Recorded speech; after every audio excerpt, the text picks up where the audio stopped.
अब तुम मायके नहीं जाओगे, कभी भी नहीं। घर में रहो और अपना घर संभालो। इस मुद्दे पर मैं दोबारा कोई बात नहीं करना चाहता। मयंक ने माधवी से दो टूक बात की और अपने ऑफिस रवाना हो गया। माधवी वहीं खड़ी देखती रह गई कि सास गरिमा जी के लिए भी ये बहुत अजीब था। अपने शांत स्वभाव बेटे को आज अपनी ही नजरों के सामने पत्नी को डांटे देखा था। मयंक ने कभी भी माधवी को मायके जाने से मना नहीं किया। ये पहली बार था कि मयंक ने उसे इस तरह से जवाब दिया था। नहीं तो इतने दिन से मायके जाने के लिए बोल रही थी, पर वो हर बार टाले जा रहा था, जबकि हर बार तो वह उसे खुद ही मायके छोड़ाता था। आज माधवी जिद पर ही अड़ गई तो मयंक ने जवाब देकर गया। मयंक के जवाब पर गरिमा जी कुछ नहीं बोली, चुपचाप अपने कमरे में चली गई, क्योंकि वो तो जानती थी कि मयंक क्यों मना कर रहा है। इधर सोचते सोचते माधवी वहीं हॉल में सोफे पर बैठ गई। पिछली बार पापा छमाही में मायके गई थी, उसके बाद मायके जाना ही नहीं हुआ। ये अलग बात है कि मायके से भी किसी ने फोन करके बुलाया नहीं, पर क्या फर्क पड़ता है तो उसका मायका ही ना। मम्मी और भाई सब तो है, फिर मयंक जाने से क्यों इनकार कर रहे हैं, जबकि जब पापा थे तो वो कभी मना नहीं करता था। यहाँ तक कि उसके बाद भी उसने कभी मना नहीं किया। सोफे पर बैठी माधवी इन्हीं सब चीजों को सोच रही थी। माधवी की शादी को 5 साल हो चुके थे। मयंक काफी सुलझे हुए इंसान थे। घर में सास गरिमा जी थी, कभी उन्होंने माधवी पर रोक टोक नहीं की, लेकिन एक ही बात थी जहाँ वो माधवी को टोकती थी, वो थी मायके जाने को लेकर। माधवी की शुरू से ही आदत थी, मायका पास था तो हर सप्ताह ही मायके पहुंच जाती थी, फिर सुबह से शाम तक वहीं रुककर आराम से आती। मयंक ने कभी इस बात को लेकर उसे रोका नहीं, लेकिन गरिमा जी हमेशा टोकती।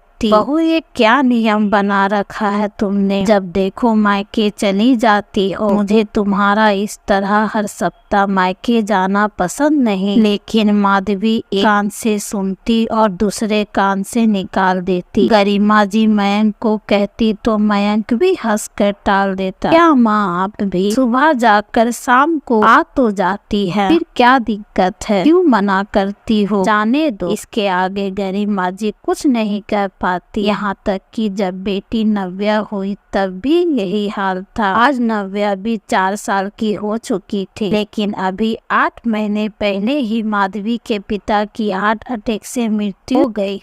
15 दिन माधवी वहीं रही। उसके बाद हर महीने जो श्रद्धा निकलता था उस पर वो गई। मयंक भी साथ गया था, लेकिन 6 माही के बाद अचानक ऐसा क्या हो गया कि मयंक उसे मायके जाने नहीं देता। आजकल मम्मी भी फोन पर ठीक से बात नहीं कर पाती। क्या पता दोनों भाभी मम्मी को ठीक से रखती भी है या नहीं। ऊपर से मयंक का ये व्यवहार। सोचते सोचते माधवी जब किसी नतीजे पर नहीं पहुंची तो मन ही मन खुद ही निर्णय लेकर खड़ी हो गई। आज तो चाहे कुछ भी हो जाए, मैं मायके जाकर ही रहूंगी। आखिर मुझे अपनी मम्मी और दोनों भाइयों और भाभियों से मिलने का हक है। मयंक इस तरह मुझे मना नहीं कर सकते। सोचते सोचते माधवी कमरे में चली गई और फिर तैयार होकर बाहर आई। तब गरिमा जी भी बाहर आ चुकी थी। उसे तैयार देखकर गरिमा जी ने पूछा, बहू तुम कहीं जा रही हो? जी माँ जी, मैं अपने मायके जा रही। मम्मी से मिले बहुत दिन हो चुके हैं, तो उनसे मिलकर जल्दी ही आ जाऊंगी। नव्या के आने से पहले ही आने की कोशिश करूंगी। नहीं हो पाया तो आप नव्या को खाना खिला दीजिएगा। कहकर माधवी बाहर की तरफ मुड़ी ही थी कि गरिमा जी ने रोक दिया। बहू,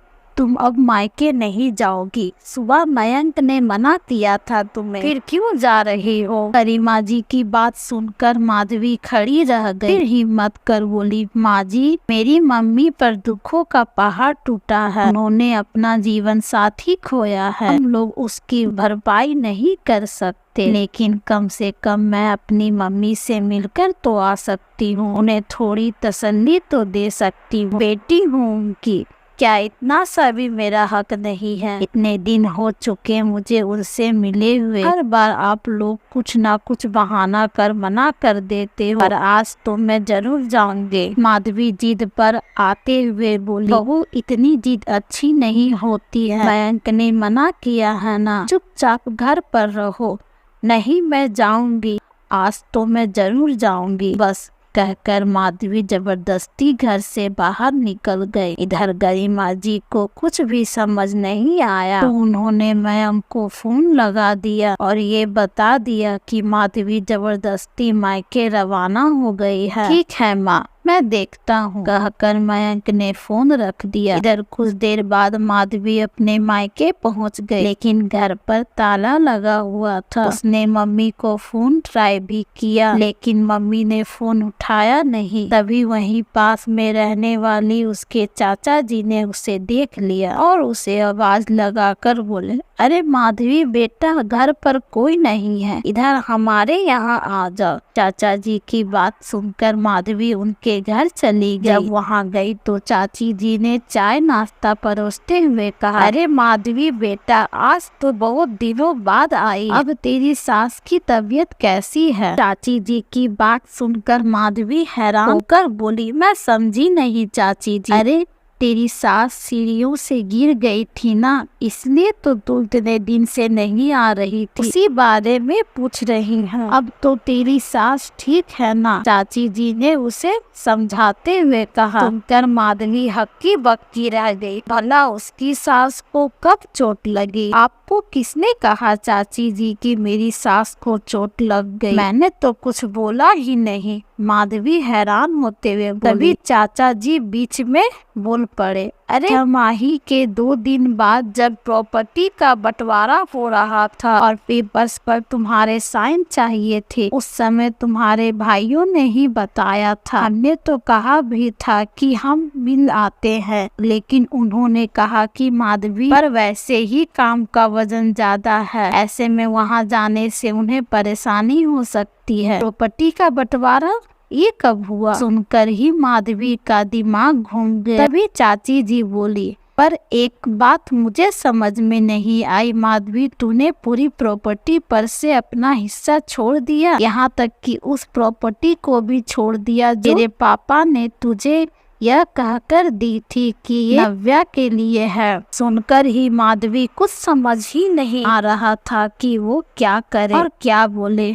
तभी चाचा जी का बेटा वरुण कमरे में आ गया। अरे, और माधवी को देखकर चुपचाप खड़ा रह गया। या देखकर चाची जी बोले, अरे वरुण, माधवी आई है, हमेशा तो इसे देखकर खूब हंसी मजाक करता है, आज चुपचाप क्यों खड़ा हो गया? तभी माधवी बोली, चाचा जी मैं चलती हूँ, नव्या के आने का समय हो गया है, माँ जी उसे संभाल नहीं पाएगी, कहकर वो बाहर आने लगी। तो वरुण बोला, रुको माधवी, मैं भी तुम्हें बाहर ऑटो स्टैंड तक छोड़ देता हूँ, कहकर वरुण उसके साथ ही बाहर आ गया और दोनों वहाँ से पैदल ही ऑटो स्टैंड के लिए निकल गए। ऑटो स्टैंड पर पहुँचने के बाद उससे बोला, माधवी तुम यहाँ क्या कर रही हो? मुझे तो लगा था अब तुम मायके ही नहीं आओगी। आखिर तुम्हारे परिवार वालों ने तुम्हारे साथ कितना गंदा व्यवहार किया है। मयंक जी तो बहुत गुस्सा हो रहे थे, यहाँ तक कि तुम्हारे घर पर आकर लड़कर भी गए थे। आखिर तुम्हारे जीते जी तुम्हारे परिवार वालों ने तुम्हारा डेथ सर्टिफिकेट तक छी। मैं तो ये बात अपने मम्मी पापा को बता ही नहीं पाया, पर यकीन नहीं होता कि ताई जी ने ने भी उनका साथ दिया। अपनी ही बेटी को कहते कहते वरुण चुप हो गया। उसकी बात सुनकर माधवी के पैरों तले जमीन खिसक गई। तभी वरुण बोला, आज शायद जमीन के रजिस्ट्रेशन के लिए गए होंगे, इसलिए घर पर कोई नहीं है। अब माधवी को समझ में आ रहा था कि मयंक उसे मायके आने के लिए क्यों मना कर रहा था, और इसलिए आजकल इसकी मम्मी भी फोन पर उससे ज्यादा बात नहीं करती। बस फोन उठाते ही उन्हें फोन रखने की जल्दी होती है। माधवी को कुछ समझ नहीं आया तो उसने अपनी मम्मी को दोबारा फोन लगा दिया, लेकिन इस बार उसकी मम्मी ने फोन उठा लिया। अरे माधवी बेटा, मैं अभी मंदिर आई हूँ, तुमसे बाद में बात करती हूँ कहकर वो फोन रखने ही वाली थी कि माधवी ने कहा, मम्मी मंदिर में हो ना तो अपनी मरी हुई बेटी की आत्मा की शांति के लिए भी भोग जरूर लगा देना। सुनते ही कुछ पल के लिए उसकी मम्मी बिल्कुल शांत हो गई। फिर जब दोनों तरफ ही मौन हो गया तो उसकी मम्मी बोली, देख बेटा,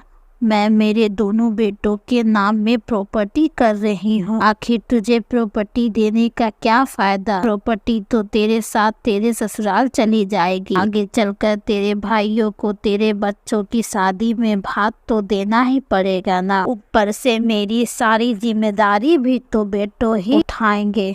पर तू फिक्र मत कर, कुछ ना कुछ तो मैं जरूर दूंगी। मुझे आपका कुछ भी नहीं चाहिए। आप रखिए अपनी प्रॉपर्टी को। जिस माँ के लिए उसकी बेटी ही मर गई, उसकी प्रॉपर्टी का मैं क्या करूंगी? कहकर माधवी ने गुस्से में फोन रख दिया और वहीं रोड पर रोने लग गई। वरुण उसे चुप कराने की नाकाम कोशिश करता रहा। तभी मयंक वहाँ आ गया। मयंक को देखकर माधवी उसके गले लगकर खूब रोई। तब मयंक ने कहा, बस इसलिए मैं तुम्हें आने देना नहीं चाहता था कि तुम्हें ये बात पता चले, पर तुम फिक्र मत करो। मैंने डिसाइड कर लिया कि मैं इन लोगों के खिलाफ कोर्ट में केस करके रहूंगा। नहीं, कोई जरूरत नहीं है उन लोगों पर केस करने की। कुछ नहीं चाहिए मुझे उन लोगों का। मुझे उन लोगों की शक्ल भी नहीं देखनी है। सोच लूंगी कि जहाँ मेरे पापा खत्म हो गए वहाँ मेरा मायका भी खत्म हो गया। मेरे लिए मेरा पति और मेरा परिवार ही काफी है। आखिरकार माधवी मयंक के साथ वापस अपने घर आ गए। वह दिन था और आज का दिन है। माधवी कभी मायके नहीं गई। उसकी मम्मी ने आकर उसे मनाने की कोशिश भी की, लेकिन माधवी ने हमेशा के लिए हाथ जोड़ दिए।